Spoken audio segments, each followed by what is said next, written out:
నుంచి నేటి వరకు మన సిద్ధాంతాలు, విజయాలు, ప్రయాణం అన్నీ సంచలనమే.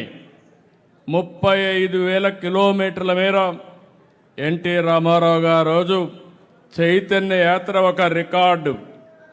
పార్టీ పెట్టిన 9 నెలల్లోనే అధికారం రావడం ప్రపంచంలోనే ఒక చరిత్ర, ఒక రికార్డు. డబ్బున్న వాళ్ళకు కాదు, చదువుకున్న వాళ్లకు సీట్లు అనేది మరో రికార్డు. సామాన్యులకి, ఉద్యోగుల్ని, యువకుల్ని, డాక్టర్ని, లాయర్లని, టీచర్ని ఎమ్మెల్యేలుగా చేసిన పార్టీ మన పార్టీ.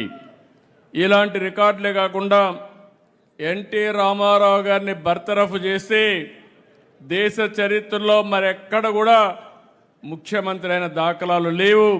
అలాంటిది ప్రజలు ఉద్యమం చేసి మళ్ళా ఎన్టీ రామారావు గారిని ముఖ్యమంత్రి పెట్టారంటే అది ప్రజాస్వామ్య స్ఫూర్తి.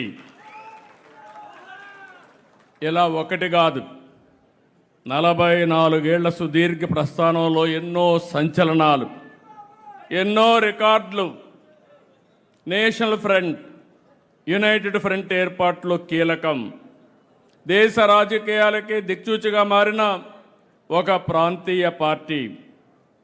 ఏదైనా ఏ పార్టీకి అలాంటి రికార్డు లేదు. అలాంటి రికార్డు తెలుగుదేశం పార్టీ. ఇది తెలుగుదేశం సత్తా. ఇది పవర్ఫుల్ జెండా ఆఫ్ పవర్. అదే మనకిచ్చిన సైకిల్ స్పీడ్.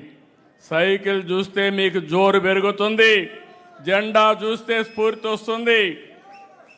ఆ స్పీడే 44 సంవత్సరాలు ఈ పార్టీ నడిపించింది. ఆంధ్రప్రదేశ్ సంక్షేమానికి నాంది పలికింది తెలుగుదేశం.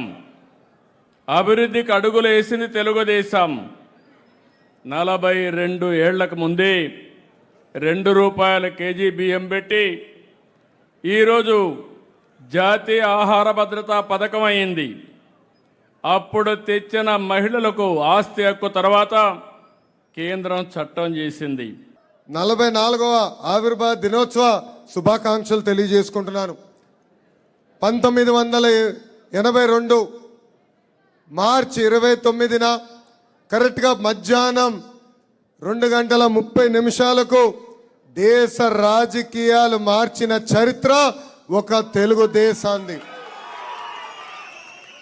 నేను తెలుగువాడిని, నా పార్టీ తెలుగుల ఆత్మగౌరవం కోసం నిలబడుతుంది, నాది తెలుగుదేశం పార్టీ అని విశ్వవిఖ్యాత నట సార్వభౌమ స్వర్గశ్రీ నందమూరి తారక రామారావు గారు గర్జించిన గొప్ప రోజు. తెలుగు జాతి కోసం జన్మించిన పార్టీ మన తెలుగుదేశం. తెలుగు వారి గుండె చొప్పు తెలుగుదేశం. మానవతానికి మానవ రూపం అన్న ఎన్టీఆర్. భారతదేశ చరిత్రలో ఏ రాజకీయ నాయకుడు ఆ సాహసం చేయలేదు. బండెక్కి 9 నెలలు ఒక్కరోజు కూడా విశ్రాంతి తీసుకోకుండా 35,000 కిలోమీటర్లు చైతన్య రథంలో తిరిగిన గొప్ప నాయకుడు అన్న ఎన్టీఆర్. అంతేకాదు, ఇంటిలో ఆయన కొడుకులు పెళ్ళుంటే మనందరి బాలయ్య, నా ఒక్కడ ముద్దల మావయ్య, బాలయ్య బాబు గారి పెళ్ళి ఒక పక్కన, ఇంకో పక్కన రామకృష్ణ గారి పెళ్ళి ఇంట్లో ఉన్నా కూడా ఆయన పెళ్ళికి రాలేదు. ఒక పవిత్రమైన బాధ్యత నేను చేస్తున్నాను. నేను బయటికి వెళ్ళాను, గెలిచిన తర్వాతనే ఇంటి గడప తొక్కుతానని చెప్పిన గొప్ప వ్యక్తి మన అన్న ఎన్టీఆర్.